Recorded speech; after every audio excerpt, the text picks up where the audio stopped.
හරි ආයුබෝවන් ළමයි. ඔන්න අපි කතා කරන්න යන්නේ 2015 අවුරුද්දේ ඇවිල්ලා තියෙන TBS ප්‍රශ්නය, රචනා ප්‍රශ්නය. හරිනේ. ප්‍රශ්නාංක 6 යටතේ A කොටස. ප්‍රශ්නාංක 6 යටතේ A කොටස. බලන්න මෙයා විස්තරයක් දීලා තියෙනවා. මම මේ ගොඩනැගිල්ලේ සැලැස්ම ඇඳගත්තා. එතකොට එයා A කොටසේදී අපෙන් අහනවා ගොඩනැගිල්ලේ බිත්ති සැලැස්මෙහි මධ්‍ය රේඛා දිග. පැහැදිලිද? අපේ TDS පත්‍රයකට මිනුම් ගනිද්දී ගොඩනැගිල්ලක මධ්‍ය රේඛා දිග තමයි අරගන්නේ. පැහැදිලිද? ගොඩනැගිල්ලේ බිත්ති වල දිග ගනිද්දී මධ්‍ය රේඛා දිග තමයි අපි අරගන්න ඕනේ. එතකොට මේ බිත්තියේ මධ්‍ය රේඛා දිග හොයද්දී කොහොමද අපි හොයන්නේ? එයා මුලින්ම දාන්න මාතෘකාව ලේසි වැඩක් කරන්න තියෙන්නේ. ලියන්න මධ්‍ය රේඛා දිග ගණනය කිරීම. ලියන්න මාතෘකාව මධ්‍ය රේඛා දිග ගණනය කිරීම. ගණනය කිරීම. මේක ඔයාලා TDS පත්‍රය තුලම හදන්න ඒක වඩාත් හොඳයි. හරිනේ. රයිට්. එතකොට මම මෙන්න මේ කඩේරි වලින් දාපු රේඛාවේ දිග ඔයා හොයාගන්න. අපිට දීලා තියෙනවා 2500යි කියලා මෙයාගේ පළල අභ්‍යන්තර පළල තමයි දීලා තියෙන්නේ. අභ්‍යන්තර පළල තමයි මේ විදිහට දීලා තියෙන්නේ මෙයා 2500යි කියලා. 2500යි කියලා පැහැදිලි. එතකොට ඔයාලට හොයන්න සිද්ධ වෙනවා මධ්‍ය රේඛා දිග. එතකොට මේ 2500ට යම් කොටස් දෙකක් එකතු වෙන්න බෑ මේ කඩේරි දෙක අතර දිග හොයද්දි. මේ උඩ බිත්තියේ මැද සහ යට බිත්තියේ මැද අතර පරතරය හොයද්දි යම් දිගවල දෙකක් එකතු වෙන්න ඕනේ. එතකොට ඒක බිත්ති ගණකමින් භාගයවා දෙකක් වෙනවා. පැහැදිලිද? අනිත් පැත්තටත් ඒ වගේම තමයි. මෙයාගේ දිග පැත්තටත් ඒ වගේම තමයි. අපිට දිග තියෙන්නේ 4000යි මෙයාගේ අභ්‍යන්තර දිග. ඒ 4000ට ඇඩ් වෙන්න ඕනේ ඝනකමින් භාගයවා දෙකක්. හරිනේ. රයිට්. අපි හදාගෙන යම්. මේකේ තියෙනවා සිරස් සහ තිරස් බිත්ති මේ සැලැස්මේ. මම මුලින්ම මේ සැලැස්මේ තියෙන තිරස් බිත්තියක් අරගන්නවා. එතකොට තිරස් බිත්තියක අපිට දීලා තියෙන්නේ 4000යි. අපිට දීලා තියෙන්නේ 4000යි. මේ ඊතලයේ කෙලින්ම දානවා 4000යි. මේ 4000ට යම් ප්‍රමාණයක් එකතු වෙන්න ඕනේනේ. මෙන්න මේ කෙළවරවල් දෙකට යම් කොටස් දෙකක් එකතු වෙන්න ඕනේ. මධ්‍ය රේඛා දිග හොයද්දී. එකතු කිරීමට අපි දාන්නේ ඇඩ්. ඇඩ් කොච්චරක් එකතු වෙන්න ඕනේද? කොටස් දෙකක් එකතු වෙන්න ඕනේ. කොටස් දෙකක් බිත්ති ගණකමින් භාගය ඒවා දෙකක්. එහෙනම් බිත්ති ගණකමින් භාගය ඒවා දෙකක් තමයි එකතු වෙන්න ඕනේ. මේක දෙකට දෙක කැපුණොත් 225යි. භාගය ඒවා දෙකක් කියන්නේ සම්පූර්ණ ගණකමක් වෙනවනේ. එතකොට 225යි. හරිනේ. මේක සුළු කරන්න ඇඩ් කරන්න 4225යි. 4225යි. ඔන්න එක තිරස් බිත්තියක හොයාගත්තා. දැන් තිරස් බිත්තියක හොයන්න වෙන වෙනම අපි හොයමු බිත්ති දෙක. බිත්ති දෙක වෙන වෙනම හොයන්න. එතකොට මෙයාගේ සිරස් බිත්තියක දිග දීලා තියෙනවා අභ්‍යන්තර දිග 2500යි. අභ්‍යන්තර දිග 2500යි. මේකට ඇඩ් කරන්න ඕනේ කොච්චරක්ද? බිත්ති ගණකමින් භාගය ඒවා දෙකක්. බිත්ති ගණකමින් භාගය ඒවා දෙකක්. ගුණ කරන අගේ දාන්නේ මුලේ. උත්තරය අපිට එනවා 2725යි. හරිනේ. ඔන්න අපි සිරස් සහ තිරස් බිත්ති වල දිග වෙන වෙනම හොයාගත්තා. දැන් මොකද්ද කරන්නේ? දැන් ඔයා බලන්න මේකේ තිරස් බිත්ති කීයක් තියෙනවද? 1යි 2යි. සිරස් බිත්ති 1යි 2යි. පැහැදිලිද? එතකොට ඔයාට තේරෙනවා මේකෙදී තිරස් බිත්ති තියෙනවා දෙකක්. ඒ කියන්නේ මේ සැලැස්මේ තිරස් බිත්ති දෙකක් තියෙනවනේ. එකක ප්‍රමාණය 4225යි. ඒ වගේ දෙකක් ගුණ කරන ගාන දාන්නේ ඉස්සරහින්. හරිනේ. ඇලයිර දාන්නේ ගුණ කිරීම කියන ගුණ කිරීමට අදාළ සංකේතය ඇලයිර කියන්නේ. පැහැදිලිද? හරි. එතකොට මේ දෙන්න ගුණ කරන්න. අපි සුළු කරමු ඉක්මනින්. 4225 ගුණ කරන්න දෙකෙන් 8450යි. ඊට පස්සේ මේ බිත්ති දෙක හරි. දැන් සිරස් බිත්ති දෙකක් තියෙනවනේ. සිරස් බිත්ති දෙක මේකට ඇඩ් කරන්න. එකතු කරන්න සිරස් බිත්ති දෙකක් තියෙනවා. එක සිරස් බිත්තියක ප්‍රමාණය 2725යි. 2725යි. 2725 ඒවා දෙකක් කියන්නේ කීයද? 5440යි. හරිනේ. right. එතකොට මේ දෙන්න එකතු කරන්න 5450යි. දැන් මේ දෙන්න එකතු කරන්න අපිට උත්තරේ එනවා 8450ක් එකතු කරොත් 13900යි කියලා උත්තරේ එනවා. 13900යි කියලා උත්තරේ එනවා. ඔයාලා ලියන්න එම නිසා මධ්‍ය රේඛා දිග සමානයි. මධ්‍ය රේඛා දිග සමානයි 13900යි මිලිමීටර. මේක මීටර කරොත් 13.9යි බිංදුව දශම ස්ථාන දෙකකට ඔයා ලියන්න ඕනේ. හරිනේ. වගුව ක්ලෝස් කරන්න ප්‍රශ්න ඉවරයි. වගුව ක්ලෝස් කරන්න. ඊට පස්සේ පහලින් ඊළඟ ප්‍රශ්නේ දාලා ඊළඟ කතාවට යන්න පුළුවන්. හරිනේ මෙතනින් ප්‍රශ්නාංක දාලා ඒක දිගටම හදාගෙන යන්න. හරිනේ. මට ඉඩමදි නිසා මම මේක මකලා අලුතෙන් ටේබල් එකක් ගහ ගන්නවා.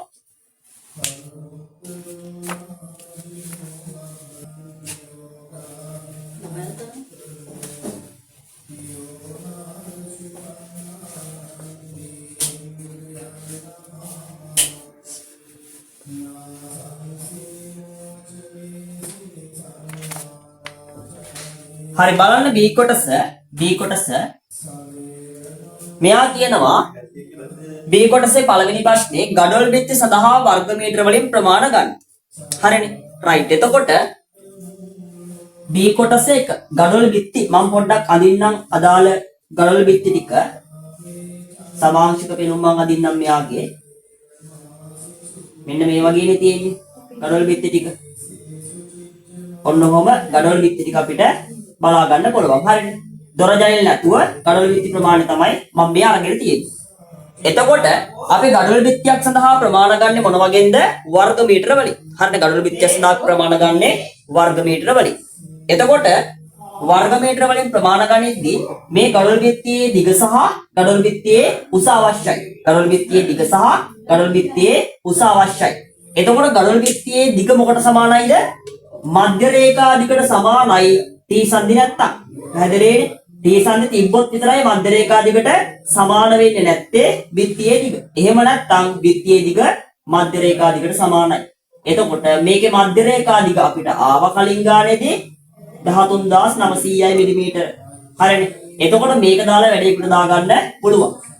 මෙයාගේ බිත්ති උස කීයද? බලන්න එතනින් එහා පැත්තේ දීලා තියෙන රූපයක් ඡේදීය පෙනුම කියලා උස 3000යි. හරිනේ. අත්තිවාරමේ ඉඳන් ස්ලැබ් එකට උස 3000යි. එතකොට මෙන්න මේ උස 3000යි. ඔන්න වැඩේ හරි. ඔය දෙන්නයි ගුණිතයෙන් ඔය දෙන්නයි ගුණිතයෙන් ගාන අපිට එනවා.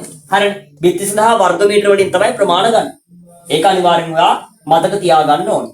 මේක T සංදි නැත්තම් මධ්‍ය රේඛා දිගට සමානයි. L සංදි තිබ්බා කියලා ප්‍රශ්නයක් වෙන්නේ නැහැ. හරිනේ. එහෙනම් අපිට ගාන හදන්න පුළුවන්. ඔයා අනිවාර්යෙන් මාතෘකාවල යද්දි බිත්තියක ඝනකම සඳහන් කරන්න ඕනේ. බිත්තියේ ඝනකම කොච්චරයිද? 225යි. ඔයා ලියන්න 225 මිලිමීටර ඝනකම ගඩොල් බිත්ති සඳහා ප්‍රමාණ ගැනීම. ගඩොල් බිත්ති සඳහා ප්‍රමාණ ගැනීම. මේකේ වර්ගඵලය හොයන්න. හරිනේ. මේක මම එක තැනකින් කල්ලා දිගෑරියොත් එහෙම සමස්ත දිග එනවා 13900යි. ඒක උසෙන් ගුණ කරා නම් වැඩේ හරිනේ. බිත්ති දිග මොකට සමානයිද? මධ්‍ය රේඛා දිගට සමානයි. 13900යි මිලිමීටර. බිත්තියේ උස අපිට දීලා තියෙනවා 3000යි මිලිමීටර. මේ දෙන්න ගුණ කරන්න 13900 1000න් බෙදුවොත් 13.9යි බිංදුව. අනිවාර්යෙන් දශම ස්ථාන දෙකකට මීටර වලින් දාන්න ඕනේ මේ තීරුවේ. මෙයා 3.0 දශම ස්ථාන නැත්තම් බිංදු දෙකක් හරි අනිවාර්යෙන් දාන්න ඕනේ. ඒක නීතියක්. පැහැදිලිනේ. ඔන්න වැඩේ හරි. දැන් මේ දෙන්නව ගුණ කරන්න. 13.9 ගුණ කරන්න ඔයා 3න් උත්තරේ එනවා කීයද? 41.7යි බිංදුවයි කියලා. පැහැදිලිනේ. ඔන්න ඒ ප්‍රශ්නේ කතාව ඉවරයි. ඒ ප්‍රශ්න ඉවරයි. ඒක නිසා ටේබල් එක ක්ලෝස් කරන්න. රෝම ඉලක්කම් ඉවරයි. ඊට පස්සේ B කොටසේ රෝම ඉලක්කම් දෙක ගඩොල් බිත්ති සඳහා අඩු කළ යුතු දොර සහ ජනෙල් විවර වන D සහ W අඩු කිරීම සඳහා වර්ග මීටර වලින් ප්‍රමාණ ගන්න. හරිනේ. මේකදී අපි අඩු කරේ නෑ.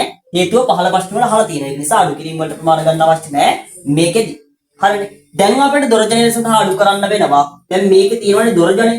එතකොට ඔයා ගඩොල් බිත්තියේ ගඩොල් බදිද්දී දොර සහ ජනෙල් තියෙන තැන් වලට බදින්නේ නෑනේ ගඩොල්. ඒක නිසා ගඩොල් යම් ප්‍රමාණයක් අඩු කරන්න ඕනේ. විවරවල වර්ගඵලයට සමාන ප්‍රමාණයක් අඩු කරන්න ඕනේ. පැහැදිලිනේ. ඔයාලට සැලැස්මේ දොරවල් තියෙනවා දෙකක්, ඒ වගේම ජනෙල් තියෙනවා දෙකක්.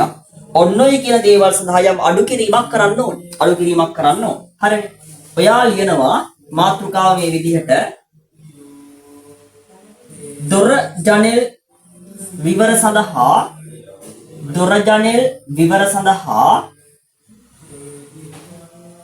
අඩු කළ යුතු ප්‍රමාණය ගැනීම. ප්‍රමාණය ප්‍රදානකො. හරි. අපි මුලින්ම දොර සඳහා අඩු කළ යුතු ප්‍රමාණය හොයමු. දොර සඳහා අනුමාතෘකාවක් ගන්න. දොර සඳහා අඩු කළ යුතු ප්‍රමාණය. දොර සඳහා කොච්චරක් අඩු කරන්න ඕනේද? හරිනේ. දොරක දිගපල්ල දීලා තියෙනවා. හරිනේ. දොර කියන්නේ D අකුරෙන් දීලා තියෙන්නේ. 900 ගුණ කිරීම 2200. 900 ගුණ කිරීම 2200. ඒ කියන්නේ දොරක පළලක්ෂ හවුසක් නේ තියෙන්නේ. දොරක තියෙන්නේ පළලක්ෂ හවුසක්. දොරේ පල්ල කොච්චරයිද? 900යි. පිළිවෙලට දීලා තියෙන්නේ මෙයා. දිග පළල උස පිළිවෙලට තියෙන්නේ බෑ. දොරක දිගක් නැහැ. තියෙන්නේ පළලක්ෂ හවුසක්. ඒක නිසා පළල 900යි. ඊළඟට උස 2200යි. මිලිමීටර වලින්. මිනුම් තීරුවේ දාන්න දත්ත ටික මීටර කරලා දාන්න 0.9 සහ 2.2. හරිනේ. දැන් දොරවල් කීයක් තියෙනවද? දොරවල් දෙකක් තියෙනවා. ඒක නිසා මේක ಗುಣ කරන්න ඕනේ දෙකෙන්. ආන්ගේ ಗುಣ කරන අගයන් දාන්න මොන තීරුවේද? T තීරුවේ. දෙක ඇලයිරක් ගහන්න ඕනේ. දෙක ಗುಣ කිරීම කියන එක තමයි ඒකෙන් අදහස් වෙන්නේ. ඇලයිරින් අදහස් වෙන්නේ ಗುಣ කිරීම. හරිනේ වැඩේ. රයිට්. එතකොට ඔයා මේක සුළු කරන්න. ඔයා මේක සුළු කරලා බලන්න. දෙක ಗುಣ කරන්න 0.9 මේ සියල්ලම ಗುಣ කරන්න. දෙක ಗುಣ කිරීම 0.9 ಗುಣ කිරීම 2.2 වර්ගඵලයෙන් හන්නේ. පාඩු උත්තරේ එනවා 3.96ක් කියලා. 3.96ක් කියලා උත්තරය එනවා. හරිනේ. එක කැලලයි හොයාගත්තේ. තව අපිට තියෙනවා මෙහෙම වෙන් කරන්න පුළුවන් මෙයාලව. තව අපිට තියෙනවා ජනෙල් සඳහා හොයන්න. ඔයාලා ලියනවා ජනෙල් සඳහා අඩු කළ යුතු ප්‍රමාණය. අඩු කළ යුතු ප්‍රමාණය. ජනෙල් සඳහා කොච්චරක් අඩු කරන්න ඕනේද? ඔයා බලන්න ජනේලයක දිග පළල දිග නෙමෙයි පළල සහ උස බලන්න. ජනේලයක පළල දීලා තියෙනවා. ඒවා පටල ගන්න එපා. ජනේලයක තියෙන පළලක් සහ උසක්. පළල 1200යි. ඊට පස්සේ ජනේලයක උස කොච්චරයිද? 1500යි. ලියන්න දත්ත ටික 1.2 බිඳුව 1.5 බිඳුව. ජනේල කීයක් තියෙනවද? දෙකක් තියෙනවා. ඒක නිසා ඔයාට මේක දෙකෙන් ගුණ කරන්න වෙනවා. හරිනේ. මේ ටික සියල්ල ගුණ කරලා දාන්න උත්තරය. එතකොට ඔයාට ඒ කීයද බලන්න ගුණ කරලා 2 ගුණ කිරීම 1.2 ගුණ කිරීම 1.5. ඔයාට උත්තරේ විදිහට එනවා 3.6 බිඳුවක්. හරිනේ. දැන් එතකොට ඔයාට පුළුවන් අඩු කරන්න ඕනේ සමස්ත ප්‍රමාණය හොයන්න. ඔයා අඩු කළ යුතු සමස්ත ප්‍රමාණය හොයන්න. විවර සඳහා අඩු කළ යුතු මුළු ප්‍රමාණය. විවර සඳහා අඩු කළ යුතු මුළු ප්‍රමාණය. පැහැදිලිනේ? ඔයාට ආවා දොර සඳහා අඩු කරන්න ඕනේ 3.96ක්. ජනේල සඳහා අඩු කරන්න ඕනේ 3.6ක්. ওই දෙකේ එකතුවනේ මුළු ප්‍රමාණය වෙන්නේ. එයා එකතු කරන්න මේ දෙන්නා. පාඩු උත්තරේ එනවා 7.56ක්. හරිනේ? අඩු කරන්න ඕනේ සමස්ත ප්‍රමාණය 7.56යි. 7.56. හරිනේ. ඔන්න යාගේ උත්තරේ. හරි. එතකොට මේක අඩු කරලා දාන්නත් පුළුවන්. මෙයා මෙච්චරයි බලාපොරොත්තු වෙලා තියෙන්නේ. ඔයා දැන් දොරජනෙන් අඩු කරන්නේ නැතුව විති ප්‍රමාණය ආවනේ. දොරජනෙන් අඩු කරන්නේ නැතුව විති ප්‍රමාණය ආවා 41.7 බිඳුවක්. විවර වලට සමස්ත ප්‍රමාණය ආවා 7.5ක්. ඔයා මොකද්ද කරන්නේ? මේකත් ලියලා තියෙන්නේ කොහොමදයි? විවර සඳහා නැත්තම් විවර අඩු කිරීම සහිතව බිත්ති ප්‍රමාණය. හරිනේ. ඇත්තටම කොච්චරක් ගඩොල් බිත්තිය බදින්න ඕනේද කියලා හොයාගන්න. විවර අඩු කරන්නේ නැතුව ගත්තා නෙමෙයි දිගයි පල්ලයි කිලින්ම ගුණ කරලා ගත්තා 41.7 බිඳුවක්. ඒක මිලිමීටර කරොත් 41700ක්. මිලිමීටර. මේකෙන් අඩු වෙන්න ඕනේ දොර ජනෙල් වලට යන ප්‍රමාණය. දොර ජනෙල් වලට යනවා සමස්ත ප්‍රමාණය 7560ක්. 7560ක්. මේක අඩු කරන්න. DDT අඩු කිරීමට දාන්නේ DDT deduction. හැදෙලින් ඒව දන්නවා ඔයා. 41700න් අඩු කරන්න 7560ක්. උත්තරේ වාට එනවා 34140ක් කියලා. මේකත් ඔයා හදලා තියන්න. ඒතර කොහොමදත් හොඳයිනේ. මේක ඔයා ඉස්සරහින් දාන්න උත්තරේ විතරක් 34.14යි. 34.14යි. ඔන්න ප්‍රශ්නේ ඉවරයි. ඔයා මේක ක්ලෝස් කරලා ඩබල් ඉරක් ගහන්න උත්තරේට. පැහැදිලි? හරි. එතකොට ඔන්න දොර ජනෙල් අඩු කිරීම සහිතව අපිට බිත්ති ප්‍රමාණය ආවා 34.14 වර්ග මීටර කියලා. හරිනේ. ඔන්න ඔය විදිහට තමයි අපිට මේකේ දෙවෙනි ප්‍රශ්නය කරන්න පුළුවන් වෙන්නේ. ඊට පස්සේ අපි යමු ඊළඟ ප්‍රශ්නයට. මම මුලින්ම අලුත් ටේබල් එකක් ගහ ගන්නවා. පාට ඉඳ මැදුනොත් අලුත් ටේබල් එකක් ගහන්න. ඒ ටේබල් එකෙත් මේ TDS කියලා අලුතෙන් පිටුවක් ගැහුවොත් ඒ විස්තර ටික දාන්න ඕනේ. හරිනේ.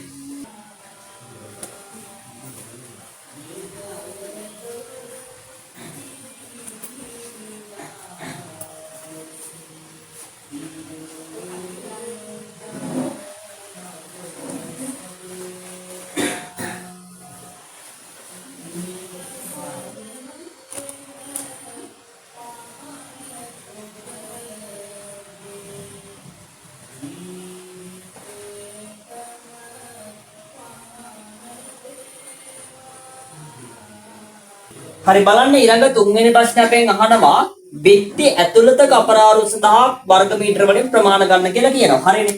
රයිට්. එතකොට බිත්ති ඇතුළත කපරාරු සඳහා ප්‍රමාණ ගනිද්දී මධ්‍ය රේඛා දිග අරන් හරියන්නේ නැහැ කපරාරුවේ දිග විදිහට. අපි මේ ඇතුළෙන්නේ කපරාරු කරන්නේ. එතකොට කපරාරුවේ දිග විදිහට ගන්න ඕනේ මොන දිගද? මේ අභ්‍යන්තර බිත්ති දිග. හරිනේ. අභ්‍යන්තර බිත්ති කපරාරු කරනවා නම් අභ්‍යන්තර බිත්ති දිග ගන්න ඕනේ. බාහිර බිත්තියක් කපරාරු කරනවා නම් බාහිර බිත්ති දිග තමයි ගන්න ඕනේ. මධ්‍ය රේඛා දිග කිය අරන් හරියන්නේ නැහැ. පැහැදිලිද? සමහර ඒවාට මධ්‍ය රේඛා දිග දාන්න පුළුවන්. සමහර ඒවාට දාන්න බෑ. ඒක නිසා ඔයාලට සිද්ධ වෙනවා අභ්‍යන්තර බිත්ති දිග හොයාගන්න. ඒ බිත්ති දිග උසෙන් ගුණ කරාට පස්සේ කපරාරු කරන්න වර්ග මීටර වලින් ප්‍රමාණ එනවා. කපරාරු කරන්න ගන්නේ වර්ග මීටර වලින් ප්‍රමාණ. හරිද? දිගයි උසයි තමයි මේකෙදිත් අවශ්‍ය කරන්නේ. දිග ඔයාට හොයන්න සිද්ධ වෙනවා. අභ්‍යන්තර දිග හොයාගන්න. හරිද? ගානේ මෙයා දුන්න දත්ත ටික මේ විදිහට අභ්‍යන්තර මිනුම් ටික මෙයා දීලා තිබ්බනේ. ආට දීලා තිබ්බා ගානේ මෙන්න මේ ප්‍රමාණය 2500යි. ඊට පස්සේ මෙයාගේ දිග අභ්‍යන්තර දිග 4000යි. ඔන්න ඔය කියන දත්ත ටික දුන්නා. මෙතන අභ්‍යන්තර දිග ගණිතය 4000 ඒවා දෙකක් තියෙනවා. ඒ වගේම 2500 කැලේ දෙකක් තියෙනවා. ඔන්න ඔය ටික එකතු කරා නම් වැඩේ හරියට. රයිට්. එතකොට අපි ලියමු මාතෘකාවක් රෝමිලක්කන් 3 අභ්‍යන්තර බිත්ති කපරාරුව සඳහා ප්‍රමාණ ගැනීම.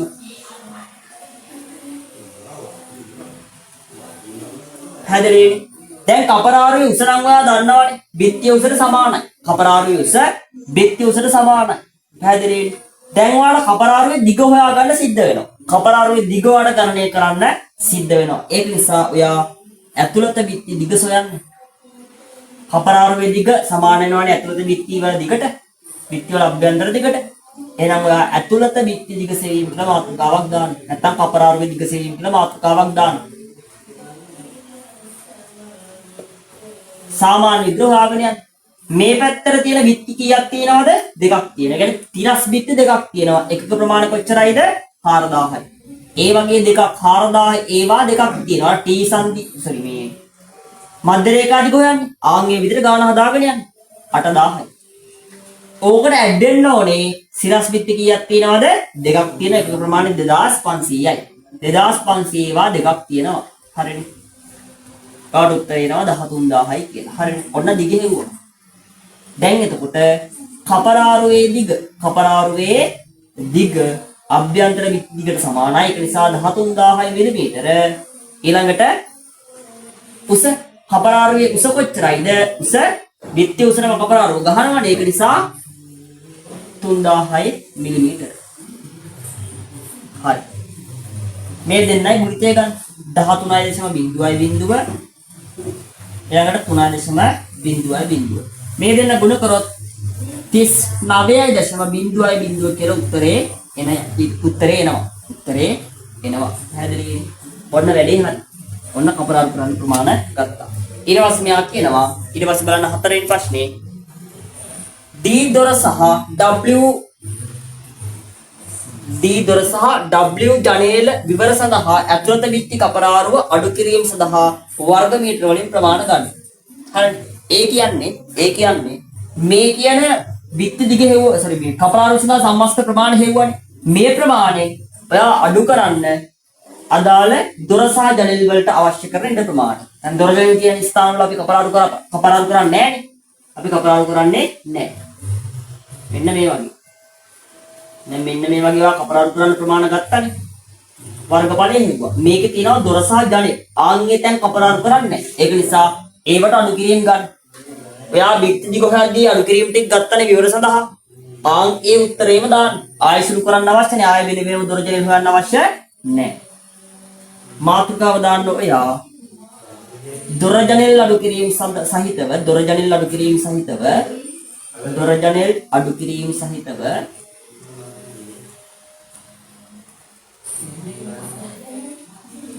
ඇතුළත බිත්ති කපරාරුව සඳහා ප්‍රමාණ ගැනීම. හරිද? දොර සහ ජනෙල් අඩු කිරීම සහිතව ඇතුළත බිත්ති කපරාරුව සඳහා ප්‍රමාණ ගැනීම. ඇතුළත බිත්තියේ කපරාරුවේ කොච්චර ප්‍රමාණයක් තිබ්බද? 39000ක් තිබ්බනේ. මෙතන 39000ක් ආව මුළු ප්‍රමාණය. මේකෙන් අඩු වෙන්න ඕනේ කොච්චරද? උඩ අපි හොයාගත්ත කලින්. විවර සඳහා කොච්චරද සමස්ත ප්‍රමාණය? 7560ක්. 7560 අඩු කරන්න. DDT deduction. අඩු කරොත් ආට උත්තරේ 31440යි කියන. ඒක ඔයා උත්තරේ විදිහට ලියන්න. 31.44 කියලා උත්තරේ ලියලා ඔවගුව ක්ලෝස් කරන්න. ඔන්න අපි සමස්ත ප්‍රශ්නෙම කතා කරා. සමස්ත ප්‍රශ්නෙම TDS ප්‍රශ්නෙම කතා කරා. හරිනේ. ඔය විදිහට තමයි මේ ප්‍රශ්නය සම්පූර්ණයෙන් අපි හදන්න ඕනේ.